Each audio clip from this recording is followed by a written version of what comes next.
द्रव्य की स्वतंत्रता इतनी विशाल है, भिन्न किसी अन्य पुरुष को कुछ भी करने की आवश्यकता नहीं है। 4 सूत्रों के माध्यम से विश्व का बोध हो सकता है। माया त्रिज्यो निश्चय स्वभाव मार्दम च श्राक्षेम संयम संयम कामनया बालतपंसी देवश्च। मित्र, बहु आरंभ प्रगतुम नार्गशंसा।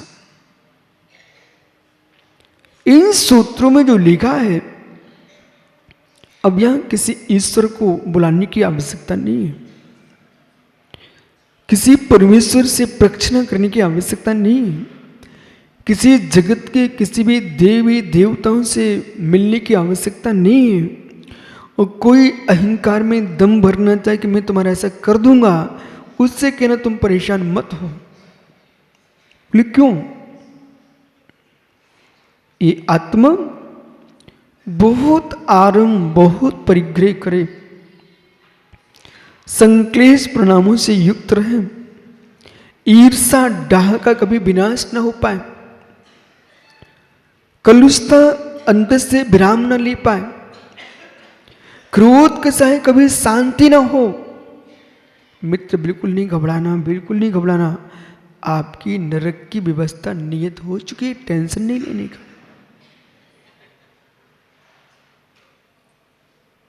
अब किसी देव से पास नहीं जाना कि मैं नरक कैसे जाऊंगा। किसी जीव के प्रति मैत्री भाव ना हो। क्रोध की ज्वाला प्रक्षण आपके मस्तिष्क में गूंजती हो, मानव में मानवता का दर्शन न हो। अति चंडा, तीव्र क्रोधी, अचंड स्वभाव पर दृष्टि पात ही न गया हो, पर पदार्थों की लिप्सा कभी अपने स्वभाव से उतरती नहीं है। ऐसा जीव बिना किसी रुकावट के नरक का पात्र हो जाता है। बहिरंग द्रव्य हो न हो, अंतरंग कसाई की तीव्रता है। ऐसा नहीं है कि गरीब नरक न जाए, ऐसा नहीं कि अमीर स्वर्ग न जाए। अमीर भी नरक जाता, स्वर्ग जाता है, गरीब भी स्वर्ग नरक जा सकता है। ये अंतरंग धारा इतनी विराट है कि सम्यक का विराधक जीव संसार का क्षय कर ले। ये तो मेरे मित्र अग्नि में कमल बन के समान है। जैसे ज्वाला में कमल नहीं खिलता, ऐसे कसाई के अंदर सम्यक नहीं जलता। अन्वेषण करो, अन्वेषण करो। ममत्व की धारा, ममत्व की धारा सम्यक की विराधना कर देती है। ममत्व की धारा सम्यक की विराधना करा देती है। ममत्व की धारा सम्यक की विराधना करा देती है। पंडित जी, मैनपुरी भैया, मित्र तो बनाना, अति गहरे में मत चले जाना। मित्रता, सत्वता, संबंध ये अधिक कीमतमान नहीं है जितना कीमतमान मेरी विशुद्धि और यश है।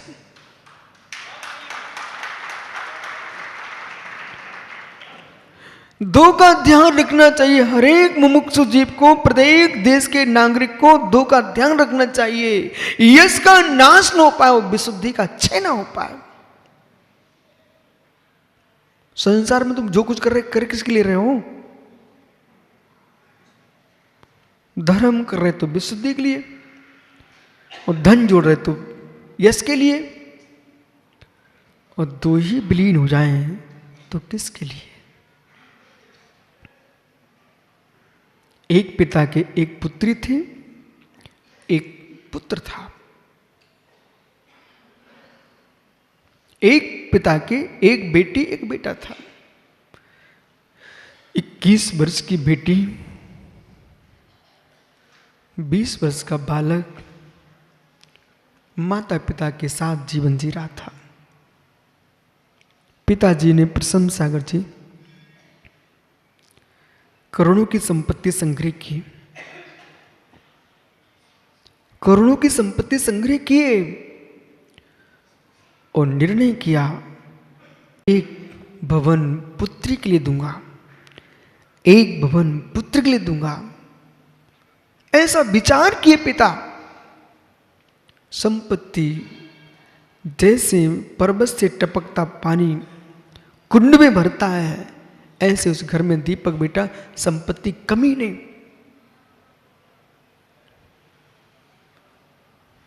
यानी एक दिन बेटी विधर्मी के घर भग गई।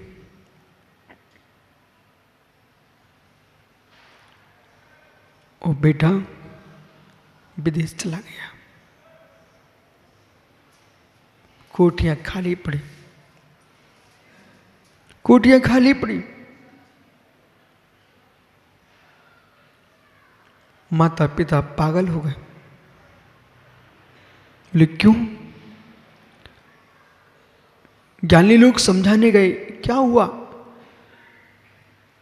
मैंने पुत्र पुत्रियों के लिए भवन बनाए थे, संपत्ति का संग्रह किया, कितने कष्टों से धन संग्रह किया, इतना होने के उपरांत भी पुत्र विदेश चला गया, पुत्री परघर भाग गई।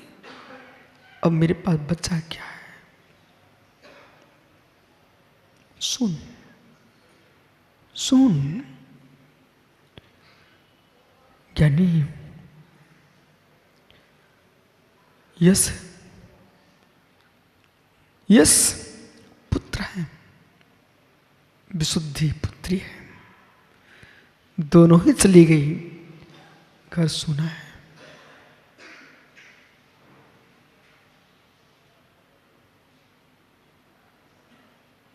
यस कमा लेना सरल है, यस कमा लेना सरल है। एक दिन अच्छा काम करो, यश आ जाता है। उस यश को कमा करके जीवन भर सुरक्षित रखना कठिन है।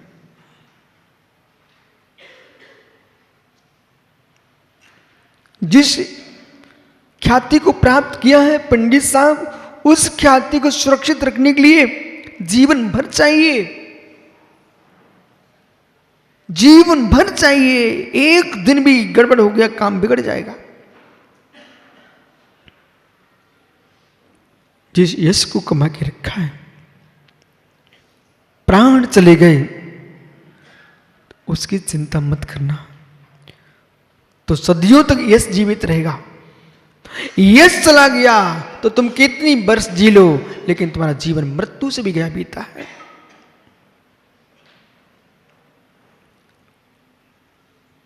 शून्य भवन में रह लेना, सुख की रोटी खा के जी लेना, कोई तुमको ना मिले, अनंत का नाम लेके जीते रहना। लेकिन यश का नाश जहां होता हो, ऐसे मित्रों के साथ मत जीना।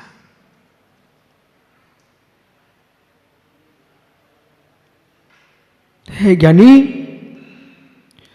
कोई दो कौड़ी का ना पूछे, तनाव मत लाना। जिस क्षेत्र में हमारी विशुद्धि बनती है, उस क्षेत्र में निवास करना,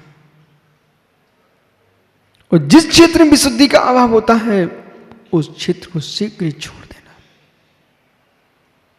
या क्षेत्र से तात्पर्य द्रव्य, क्षेत्र, काल भाव सब स्वीकार करना। स्वयं के परिणाम भी तुम्हारे स्वक्षेत्र हैं, उसे छोड़ के रखना।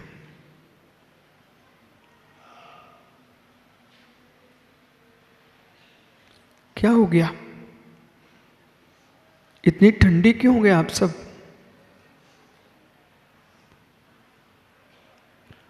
वो विभूति नहीं चाहिए, वो संबंध नहीं चाहिए, वो कुटुंब नहीं चाहिए, मेरे मित्र, वो भीड़ नहीं चाहिए जिसके होने से मेरी कीर्ति में कलंक लगता हो।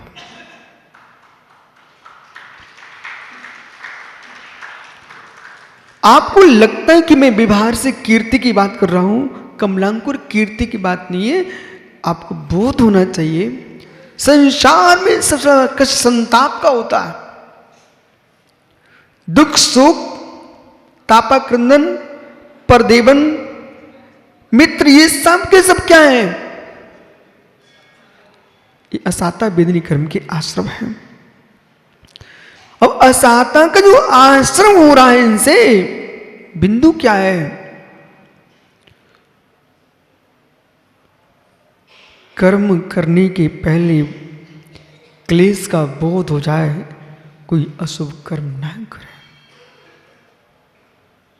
ज्ञानियों, पहलवान जैसे श्रीमान, बृहस्पति जैसे धीमान, जिनकी ललाट चमकते हैं, योगीराज जिस भूमि से निकल जाए जय जयकार की गूंज गूंजती हो,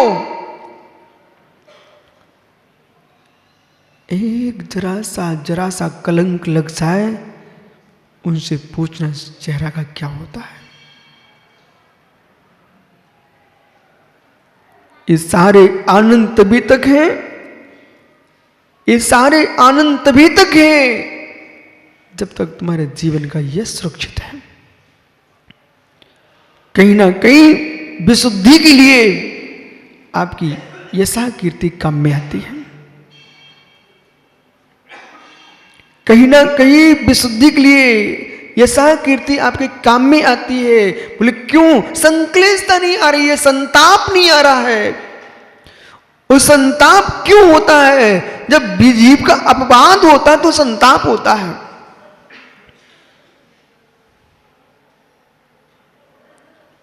अपवाद हुए बिना संताप नहीं होता। अपवाद से बचना चाहिए। ज्ञानियों, कल एक भाई दीपक से आरती उतार रहा था और 10-12 दीपक एक साथ लिए था। तो धीरे से दूसरा भाई कहता, मित्र संभल, ये दुपट्टे धोती पहने हो। और एक भैया का तो पंडित जी दुपट्टा दीपक पर ही गिर गया। तो दूसरा तुरंत दौड़ के आता, उसको हटाया। बोले मित्र, आरती तो उतारो पर संभल के, आरती तो उतारो पर संभल के। दीपकों की पंक्ति लगी है, दीपों की पंक्ति लगी है, सुरक्षित उतारा तो आरती उतर जाएगी, और सुरक्षित नहीं उतारा तो अर्थी लग जाएगी।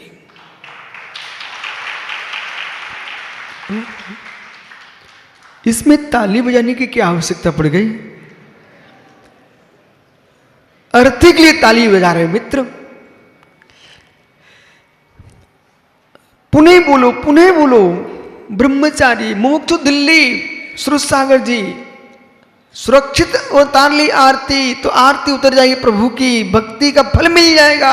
और सुरक्षित नहीं किए तो अर्थी लग जाएगी। अब विषय समझिए, यशा कीर्ति के दीप जल रहे हैं, चारों ओर जय जयकार चल रहा है। इसमें संभल के जियो, जरा भी लग गई ना काड़ी तो पूरी आरती उतर जाएगी, यश तुम्हारा समाप्त हो जाएगा। जितनी ऊंचाइयों पर पहुंचते हो उतना संभलना चाहिए।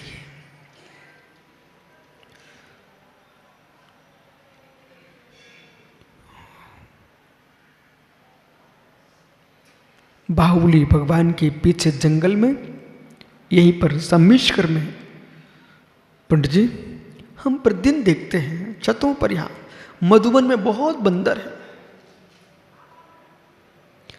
छोटे से छोटी डाल पर उचक के ऊपर चले जाते। जरा से दीवार पर बंदर छलाक मारते राजू, एक टोंक से दूसरे टोंक पर, एक शिखर से दूसरे शिखर पर पहुंच रहे हैं। और एक बकरी के बच्चे ने चट्टान पर खड़ा हुआ था, उसने छलांग मारी और जाकर दूसरी चट्टान पर पहुंच गया। लेकिन सुब्रसागर जी, महात्मा जी, एक दृश्य आपको देखा था। बालाबेट में पंचकर्म चल रहा था। बालाबेट है ना, तीर्थ ललितपुर के पास बालाबेट, तालबेट। बालाबेट तीर्थ है, मेरे तालबेट गांव है। आइए, तो वहां पर पंडित जी एक महावत विशाल काय हाथी को लिए आ रहा था। उस हाथी के ऊपर उसी का खाना लादे हुए था। कहीं पीपल के बरगद के डालियों को निकाल करके वो महावत हाथी के ऊपर ही रखे हुए था। उस हाथी को छोटी सी गली से निकलना था। वहीं से सुद्दी से मैं लौट रहा था वापस। एक दीवाल थी, एक दीवाल थी। उस दीवाल को लांग करके हाथी को दूसरी ओर जाना था।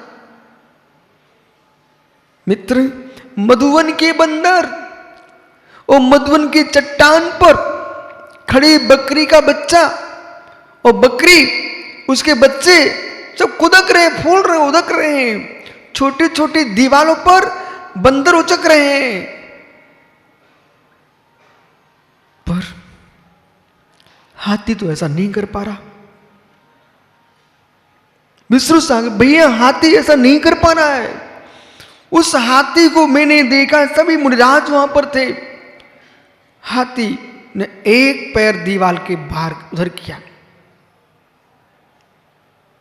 पहले बैठा, एक पैर दूसरी तरफ डाला, फिर धीरे से दूसरा पैर आगे का डाला, फिर पीछे से वो उठता है।